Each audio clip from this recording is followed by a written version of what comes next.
Hi friends, మీరు చూస్తున్నారు N for నిత్య ఛానల్. ఈ ఛానల్లో ఎడ్యుకేషన్ సంబంధించి, జాబ్స్ సంబంధించి, ఆల్ నోటిఫికేషన్ సంబంధించి అన్ని వివరాలు మీకు ఈ ఛానల్లో అందించడం జరుగుతుంది. ఎవరైతే కొత్తగా చూస్తున్నారో మా ఛానల్ని సబ్స్క్రైబ్ చేసుకోండి. ఈ వీడియోలో మీకు గ్రూప్ 3 సంబంధించి సిలబస్ ఏంటిది, పరీక్ష విధానం ఏ విధంగా ఉంటుంది, మనం ఎంతగానో ఎదురు చూస్తున్నటువంటి గ్రూప్ 3 నోటిఫికేషన్ త్వరలోనే ఇవ్వనున్నారు. దానికి సంబంధించినటువంటి పూర్తి వివరాలు ఈ వీడియోలో మీకు అందించడం జరుగుతుంది. గ్రూప్ 3 పరీక్ష విధానం వచ్చేసి ఆబ్జెక్టివ్ విధానంలో ఉండడం జరుగుతుంది. పేపర్లు వచ్చేసి పేపర్ 1, పేపర్ 2, పేపర్ 3 ఉండడం జరుగుతుంది. ప్రతి పేపర్కు 150 మార్కుల చొప్పున 3 పేపర్లు ఉంటాయి. టోటల్గా వచ్చేసి 450 మార్కులకు ఎగ్జామ్ అనేది నిర్వహించడం జరుగుతుంది.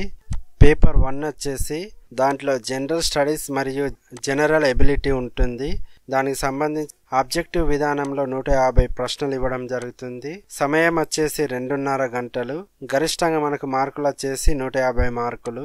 అదేవిధంగా పేపర్ 2 వచ్చేసి చరిత్ర, రాజ్యాంగం మరియు సమాజం. ఒకటి వచ్చేసి తెలంగాణ సామాజిక సాంస్కృతిక చరిత్ర, తెలంగాణ రాష్ట్ర ఏర్పాటు. రెండవది భారత రాజ్యాంగం, రాజకీయాలు అవలోకనం. మూడవది సాంఘిక నిర్మితి అంశాలు, ప్రభుత్వ విధానాలు. ఇవి పేపర్ 2లో ఉండడం జరుగుతుంది. దీనికి సంబంధించి కూడా 150 మార్కులు, 2.5 గంటలు ఎగ్జామ్ టైం అనేది ఉంది. అదేవిధంగా పేపర్ 3 వచ్చేసి ఆర్థిక వ్యవస్థ మరియు అభివృద్ధి. దానికి సంబంధించి పేపర్ 3లో ఉండడం జరుగుతుంది. ఒకటవది భారత ఆర్థిక వ్యవస్థ సమస్యలు, సవాళ్లు. రెండవది తెలంగాణ ఆర్థిక వ్యవస్థ అభివృద్ధి. మూడవది అభివృద్ధి సమస్యలు మరియు మార్పు. ఈ పేపర్ 3లో ఆర్థిక వ్యవస్థకు సంబంధించి, దాని అభివృద్ధికి సంబంధించి ప్రశ్నలు అనేది అడగడం జరుగుతుంది. ఈ పేపర్ అయితే ఎవరైతే మంచిగా స్కోర్ చేస్తారో వారికి మంచి మార్క్స్ రావడానికి అవకాశం ఉంటుంది. దీనికి కూడా 150 మార్కులు ఉండడం జరుగుతుంది. టోటల్గా వచ్చేసి 3 పేపర్లకు కలిపి 450 మార్కులు అనేటివి. 450 మార్కులు 3 పేపర్లకు వచ్చేసి ఉంటాయి. సిలబస్ వచ్చేసి paper 1 general studies and general abilities. Paper 1లో వచ్చేసి 11 అంశాలు ఉన్నాయి. దాంట్లో మొదటి అంశంలో వచ్చేసి కరెంట్ అఫైర్స్, ప్రాంతీయ, జాతీయ, అంతర్జాతీయ అంశాలు. రెండవ అంశం వచ్చేసి అంతర్జాతీయ సంబంధాలు మరియు సంఘటనలు. మూడవది వచ్చేసి జనరల్ సైన్స్ అండ్ టెక్నాలజీలో భారతదేశం సాధించిన విజయాలకు సంబంధించి 3వ అంశంగా ఉన్నాయి. ప్రస్తుతం జరుగుతున్నటువంటి సైన్స్ అండ్ టెక్నాలజీ సంబంధించి విషయాలను అభ్యర్థులు గుర్తుంచుకోవాల్సి ఉంటుంది. అదేవిధంగా 4వ అంశం వచ్చేసి పర్యావరణ సమస్యలు, విపత్తు నివారణ, నిరోధం, వాటిని తగ్గించే ఉపాయాల గురించి 4వ అంశంగా ఉంది. విపత్తు నివారణ గురించి కంపల్సరీ అభ్యర్థులు చదవాలి. దాని నుంచి కంపల్సరీ మార్కులు ఎక్కువ రావడం జరుగుతుంది. 5వ అంశం వచ్చేసి ప్రపంచ భూగోళ శాస్త్రం, భారతదేశ భూగోళ శాస్త్రం, తెలంగాణ భూగోళ శాస్త్రం 5వ అంశంగా ఇవ్వడం జరిగింది. అదేవిధంగా 6వ అంశం వచ్చేసి భారతదేశ చరిత్ర, సాంస్కృతిక వారసత్వం గురించి 6వ అంశంగా చదవాలి. 7వ అంశం వచ్చేసి తెలంగాణ సమాజం, సంస్కృతి, వారసత్వ సంపద, కళలు, సాహిత్యం 7వ అంశంలో చదవాల్సి ఉంటుంది. 8వ అంశం వచ్చేసి తెలంగాణ రాష్ట్ర విధానాలు, పథకాలు, అంటే కేంద్ర రాష్ట్ర సంబంధించినటువంటి పథకాలు ఈ 8వ అంశంగా ఉన్నాయి. 9వ అంశం వచ్చేసి సామాజిక వర్ణన, హక్కుల అంశాలు, సమ్మిళిత విధానాల గురించి 9వ అంశంలో చదవాలి. అంటే మనకు సోషల్ వాటికి సంబంధించి దీంట్లో చదవాలి. 10వ అంశం వచ్చేసి logical reasoning, analytical ability and data interpretation సంబంధించి 10వ అంశంలో తీసుకోవాల్సి ఉంటుంది. అదేవిధంగా 11వ అంశం వచ్చేసి బేసిక్ ఇంగ్లీష్ 10వ తరగతి స్థాయి వరకు దీనికి సంబంధించి చదవాల్సి ఉంటుంది. అభ్యర్థులు గమనించాలి. ఇది టోటల్గా వచ్చేసి ఫస్ట్ పేపర్ సంబంధించి ఇన్ఫర్మేషన్. పేపర్ 2 వచ్చేసి చరిత్ర, రాజ్యాంగం మరియు సమాజం అంశాలపైన ఉన్నాయి. విడివిడిగా వచ్చేసి మనకు టాపిక్స్ వచ్చేసి ఒకసారి చెప్తాను, వినండి, అభ్యర్థులు గమనించండి. మొదటగా వచ్చేసి తెలంగాణ సామాజిక సాంస్కృతిక చారిత్ర మరియు తెలంగాణ ఆవిర్భావం. అదేవిధంగా మొదటిది శాతవాహనులు, ఇక్ష్వాకులు, విష్ణుకుండినులు, ముదికొండ, వేములవాడ చాళుక్యులు, సంస్కృతి పోషణ, సాంఘిక విధానాలు, మత పరిస్థితులు, ప్రాచీన తెలంగాణలో బౌద్ధ, జైన మతాలు, భాషా సాహిత్య పెరుగుదల, కళలు, నిర్మాణాలకు సంబంధించి ఈ మొదట టాపిక్ ఉంది. ఇది అభ్యర్థులు చదవాలి. దీని నుంచి మంచిగా మార్కులు రావడం జరుగుతుంది. రెండవ టాపిక్ వచ్చేసి కాకతీయ రాజ్య స్థాపన, సామాజిక సాంస్కృతిక అంశాల్లో వారి పాత్ర, కాకతీయుల కాలంలో తెలుగు భాష అభివృద్ధి, కళలు, నిర్మాణాలు, లలిత కళలు, రాచకొండ, దేవరకొండ, వెలమల కాలంలో సామాజిక మత పరిస్థితుల గురించి, తెలుగు భాష సాహిత్య అభివృద్ధి, కాకతీయులకు ఎదురైన ప్రధాన సంఘటనలు, సమ్మక్క సారక్క విప్లవం, కుతుబ్ షాహీల సామాజిక సాంస్కృతిక పాత్ర, భాష, సాహిత్య అభివృద్ధి, కళలు, నిర్మాణాలు, పండుగలు, నృత్యాలు, సంగీతం, మిశ్రమ సంస్కృతి ఆవిర్భావం గురించి ఈ రెండవ టాపిక్లో చదవాల్సి ఉంటుంది.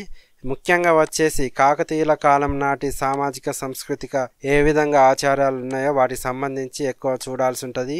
మూడో టాపిక్ వచ్చేసి అసఫ్జాహీ రాజవంశ సామ్రాజ్యం, నిజాం బ్రిటిష్ సంబంధాలు, సాలార్జింగ్ సంస్కరణలు, వాటి ప్రభావం, నిజాం కాలంలో సామాజిక సాంస్కృతిక మత పరిస్థితులు, విద్యా సంస్కరణలు, ఉస్మానియా యూనివర్సిటీ స్థాపన, ఉన్నత విద్య, మధ్యతరగతి ఆవిర్భావం, ఉద్యోగ అభివృద్ధి, ఈ అంశాలకు సంబంధించి అసఫ్జాహీ రాజవంశ సామ్రాజ్యం మరియు నిజాం బ్రిటిష్ సంబంధాలకు సంబంధించి మూడవ అంశంలో చదవాల్సి ఉంటుంది.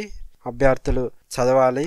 నాలుగవ అంశం వచ్చేసి తెలంగాణలో సామాజిక సాంస్కృతిక రాజకీయ చైతన్యం, ఆర్య సమాజ్ పాత్ర, ఆంధ్ర మహాసభ, ఆంధ్ర సరస్వత పరిషత్, సాహిత్య గ్రంథాలయ ఉద్యమాలు, ఆది హిందూ ఉద్యమం, ఆంధ్ర మహిళా సభ, స్త్రీల ఉద్యమ ఉన్నతి, షెడ్యూల్ తెగల విప్లవాలు, రామ్జీగొండు, కొమరం భీం, తెలంగాణ రైతాంగ సాయుధ పోరాటం, దానికి కారణాలు, పర్యావసనాల గురించి నాలుగవ భాగంలో చదవాల్సి ఉంటుంది. ఐదవ భాగం వచ్చేసి భారత్ యూనియన్లో హైదరాబాద్ చేరిక, ఆంధ్రప్రదేశ్ ఏర్పాటు, పెద్ద మనుషుల ఒప్పందం, ముల్కీ ఉద్యమం 1952 నుంచి 56, రక్షణల ఉల్లంఘన, ప్రాంతీయ అసమానతలు, తెలంగాణ గుర్తింపుని నొక్కి చెప్పడం, ప్రత్యేక తెలంగాణ కోసం 1969-70లో పోరాటం, జాతి వివక్షతపై ప్రధాన నిరసనలు, తెలంగాణ రాష్ట్ర ఏర్పాటు దశ వరకు 1971 నుంచి 2014 వరకు అన్ని అంశాలను చదవాల్సి ఉంటుంది. రెండవది వచ్చేసి భారత రాజ్యాంగం రాజకీయాలు, భారత రాజ్యాంగ పరిణామ క్రమం, స్వభావం, ప్రధాన అంశాలు, ప్రవేశిక లేదా పీఠిక. రెండవది ప్రాథమిక హక్కులు, ఆదేశిక సూత్రాలు, ప్రాథమిక విధుల గురించి చూసుకోవాలి. మూడవది భారత సమైక్య విధాన ముఖ్య లక్షణాలు, కేంద్ర రాష్ట్రాల మధ్య శాసన పరిపాలన అధికార విభజన. నాలుగవది కేంద్ర రాష్ట్ర ప్రభుత్వాలు, రాష్ట్రపతి, ప్రధానమంత్రి, మంత్రిమండలి, గవర్నర్, రాష్ట్ర ముఖ్యమంత్రి, మంత్రిమండలి అధికారాలు, విధుల గురించి నాలుగవ అంశంలో చదవాలి. ఐదవ అంశం వచ్చేసి గ్రామీణ, పట్టణ ప్రాంత, స్థానిక మరియు పురపాలక పరిపాలన గురించి 73-74 రాజ్యాంగ సవరణలు ఏం తెలుపుతున్నాయో దానికి సంబంధించి చదవాల్సి ఉంటుంది. అదేవిధంగా ఆరవ అంశం వచ్చేసి ఎలక్షన్ వ్యవస్థ, స్వేచ్ఛ, నిజాయితీతో కూడిన ఎన్నికలు, దుష్ప్రవర్తన, ఎన్నికల సంఘం, ఎన్నికల సంస్కరణలు, రాజకీయ పార్టీల గురించి ఆరవ అంశంలో చదవాలి.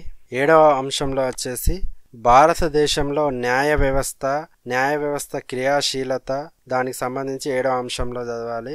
ఎనిమిదవ అంశంలో వచ్చేసి షెడ్యూల్ కులాలు, షెడ్యూల్ తెగలు, వెనుకబడిన తరగతులు, స్త్రీలు, మైనార్టీలకు ప్రత్యేక నిబంధనలకు సంబంధించి 8వ భాగంలో చదవాలి. మరియు సంక్షేమ యంత్రాంగం, షెడ్యూల్ తెగల జాతీయ కమిషన్, షెడ్యూల్ కులాల జాతీయ కమిషన్, వెనుకబడిన తరగతుల జాతీయ కమిషన్, దానికి సంబంధించి చదవాలి. భారత రాజ్యాంగం నూతన సవాళ్లు, వాటికి కూడా సంబంధించి చదవాల్సి ఉంటుంది. మూడవ భాగం పేపర్ 2లో మూడవ భాగంలో సమాజ నిర్మాణం, దాంట్లో అంశాల గురించి, ప్రభుత్వ విధానాలు, పథకాలకు సంబంధించి దీంట్లో చదవాలి. భారతీయ సమాజ నిర్మాణం సంబంధించి దీంట్లో వచ్చేసి ఏమేమి అంశాలు చదవాలనే దానిపైన ఒకసారి చూడండి. భారతీయ సమాజ ముఖ్య లక్షణాలు, కులం, కుటుంబం, వివాహం, బంధుత్వం, మతం, జాతి, తెగలు, స్త్రీలు, మధ్యతరగతి, తెలంగాణ రాష్ట్ర సామాజిక సాంస్కృతిక లక్షణాలు చదవాలి. అసమానతలు, బహిష్కరణ, కుల వ్యవస్థ, మత వ్యవస్థ, ప్రాంతీయ వ్యవస్థ, స్త్రీల బలాత్కారాలు, బాల కార్మికులు, మానవ అక్రమ రవాణా, వికలాంగులు, వృద్ధులు, వీటికి సంబంధించి చూసుకోవాలి. రైతుల ఉద్యమాలు, షెడ్యూల్ తెగల ఉద్యమాలు, వెనుకబడిన తరగతుల ఉద్యమాలు, దళిత ఉద్యమాలు, ప్రకృతి ఉద్యమాలు, స్త్రీల ఉద్యమాలు, ప్రాంతీయ ఉద్యమాలు, మానవ హక్కుల ఉద్యమాలు దీంట్లో చదవాలి. వెట్టి, జోగిని, దేవదాసి వ్యవస్థ, బాల కార్మికులు, స్త్రీ శిశువు, ఫ్లోరోసిస్ సంబంధించి, వలస రైతు నేత కార్మికుల దుస్థితి గురించి చదవాల్సి ఉంటుంది. ఎస్సీ, ఎస్టీ, ఓబీసీ స్త్రీలు, మైనార్టీలు, కార్మిక, వికలాంగులు, పిల్లల నిర్ణయాత్మక విధానాలు, సంక్షేమ కార్యక్రమాలు, ఉద్యోగిత, పేదరిక నిర్మూలన పథకాలు, గ్రామీణ పట్టణ స్త్రీల, పిల్లల సంక్షేమం, షెడ్యూల్ తెగల సంక్షేమం, ఈ అంశాలపై అభ్యర్థులు దృష్టి పెట్టాలి. పేపర్ 2లో వచ్చేసి ఈ అంశాలను పూర్తిగా చదవండి. అదేవిధంగా వచ్చేసి మీకు పేపర్ 3లో ఆర్థిక వ్యవస్థ అభివృద్ధికి సంబంధించి ఉంటుంది. దాంట్లో ఎక్కువ స్కోర్ చేస్తేనే మీకు జాబ్ రావడానికి అవకాశం ఉంటుంది. ఈ పేపర్ అనేది కొద్దిగా టఫ్గా ఇవ్వడం జరుగుతుంది. దానికి ప్రిపరేషన్ అనేది కొద్దిగా ఎక్కువ టైం కేటాయించి ప్రిపేర్ కావాలి. పేపర్ 3లో ఉన్నటువంటి టాపిక్స్ భారత ఆర్థిక వ్యవస్థ, సమస్యలు, సవాళ్ళు. దానిలో వచ్చేసి మొదటిది వృద్ధి, అభివృద్ధి. రెండో టాపిక్ వచ్చేసి ఆర్థిక అభివృద్ధి సూచిక కొలమానాలు, జాతీయ ఆదాయం నిర్వచనం, జాతీయ ఆదాయాన్ని లెక్కించే పద్ధతులు, నామమాత్రపు ఆదాయం, వాస్తవ ఆదాయం. నామమాత్రపు ఆదాయం అంటే ఏంటి, వాస్తవ ఆదాయం అంటే ఏంటి, దానికి సంబంధించిన భావనలు గుర్తుంచుకోవాలి. పేదరికం, నిరుద్యోగిత, పేదరిక భావనలు, ఆదాయ ఆధారిత పేదరికం, ఆదాయేతర పేదరికం, పేదరిక అంచనాలు, నిరుద్యోగిత నిర్వచనం, నిరుద్యోగిత రకాలు. వీటికి సంబంధించి కంపల్సరీ ఎగ్జామ్లో ప్రశ్నలు రావడం జరుగుతుంది. కొద్దిగా అభ్యర్థులు గుర్తుంచుకోండి. భారత ఆర్థిక వ్యవస్థలో ప్రణాళిక విధానం, ముఖ్య ఉద్దేశాలు, ప్రాముఖ్యతలు, వ్యూహాలు, పంచవర్ష ప్రణాళిక విజయాలు, 12వ పంచవర్ష ప్రణాళిక, సమ్మిళిత వృద్ధి, అభివృద్ధి, నీతి ఆయోగ్. వీటికి సంబంధించినటువంటి అంశాలను, ప్రణాళిక కాలంలో ప్రవేశపెట్టినటువంటి విధి విధానాలను మరియు వాటికి సంబంధించిన అన్ని అంశాలను అభ్యర్థులు గుర్తుంచుకోవాలి. ప్రణాళిక సంబంధించి, నీతి ఆయోగ్ సంబంధించి చాలా ప్రశ్నలు రావడం జరుగుతుంది. రెండో టాపిక్ తెలంగాణ ఆర్థిక వ్యవస్థ అభివృద్ధి. ఉమ్మడి ఆంధ్రప్రదేశ్లో తెలంగాణ ఆర్థిక వ్యవస్థ 1956 నుంచి 2014 వరకు అణిచివేత, నీరు, బచావత్ కమిటీ, ఆర్థిక సంపద, ఈ కమిటీలు ఉన్నాయి చూడండి. Lalit committee, Bhargava committee, Wanchoo committee మరియు జై భారత్ కమిటీ, గిర్గ్లానీ కమిటీ సంబంధించినవి అభ్యర్థులు కంపల్సరీ గుర్తుంచుకోవాలి. వాటికి సంబంధించిన ప్రశ్నలు అనేది రావడం జరుగుతుంది. రెండవ టాపిక్ వచ్చేసి తెలంగాణలో భూ సంస్కరణలు, మధ్యవర్తుల తొలగింపు, జమీందారీ, జాగీర్దారీ, ఇనాందారీ వ్యవస్థలు, కౌలు సంస్కరణలు, భూమి మదింపు మరియు షెడ్యూల్ ప్రాంతాల వారికి కేటాయించిన భూమి గురించి చూసుకోవాలి అభ్యర్థులు. మూడో టాపిక్ వచ్చేసి వ్యవసాయ ఆధారిత పరిశ్రమలు, జిఎస్డిపిలో వ్యవసాయ ఆధారిత పరిశ్రమల వాటా, భూ పంపిణీ, వ్యవసాయ ఆధారం, నీటిపారుదల సౌకర్యాలు, బీడు భూముల సమస్యలు, వ్యవసాయ పరపత్తి, వీటికి సంబంధించి చదవాలి. అదేవిధంగా నాలుగో టాపిక్ వచ్చేసి పరిశ్రమలు, సేవారంగం, పరిశ్రమల అభివృద్ధి, పరిశ్రమల నిర్మాణం, పెరుగుదల, సూక్ష్మ, చిన్న, మధ్య తరహా పరిశ్రమలు, పరిశ్రమల అవస్థాపన, తెలంగాణ పారిశ్రామిక తీర్మానం, సేవారంగం మరియు అభివృద్ధి నిర్మాణ రంగానికి సంబంధించి అన్ని అంశాలు చూసుకోవాలి. మూడవ భాగం వచ్చేసి అభివృద్ధి మరియు సమస్యలు, మార్పు.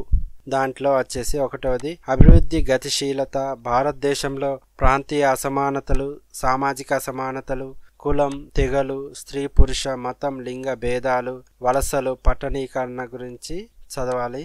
రెండవది అభివృద్ధి మార్పు, భూసేకరణ పద్ధతులు, పునఃసంస్కరణలు, పునరావాసం. మూడవది ఆర్థిక సంస్కరణలు, పేదరికం, అసమానతల పెరుగుదల, సామాజిక అభివృద్ధి, విద్య, ఆరోగ్యం. దాంట్లో ఏ విధంగా ఉంది, సామాజిక మార్పు, సామాజిక భద్రత. నాలుగవది సుస్థిర అభివృద్ధి, భావనలు, అంచనాలు, సుస్థిర అభివృద్ధి లక్ష్యాలు. వీటికి సంబంధించి మూడో పేపర్లో ఖచ్చితంగా అభ్యర్థులు మంచిగా చదివి గుర్తుంచుకోవాలి.